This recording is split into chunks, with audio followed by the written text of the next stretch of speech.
ہم وہی ہیں جو ہم بار بار کرتے ہیں۔ عمدگی لہٰذا ایک عمل نہیں بلکہ ایک عادت ہے۔ خوشی روح کی وہ سرگرمی ہے جو فضیلت کے مطابق ہو۔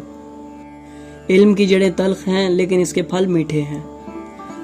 جاہل انسان چاہتا ہے کہ اس سے محبت کی جائے، جبکہ عقل مند انسان چاہتا ہے کہ وہ محبت کرے۔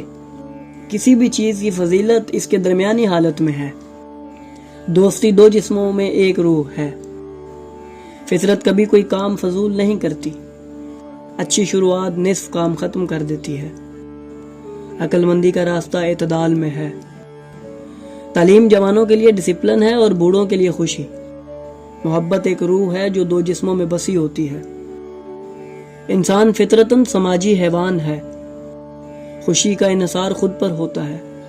غصہ وہ جذبہ ہے جو عدالت کے حق میں لڑتا ہے۔ دانائی سب سے بڑی فضیلت ہے۔ شہریوں کا بہترین امتحان یہ ہے کہ وہ اچھے شہری کیسے بنتے ہیں۔ تعریف کرنا مشکل نہیں، مشکل یہ ہے کہ اسے عملی جامہ پہنایا جائے۔ آدمی کی اصلیت اس کے اعمال میں ظاہر ہوتی ہے۔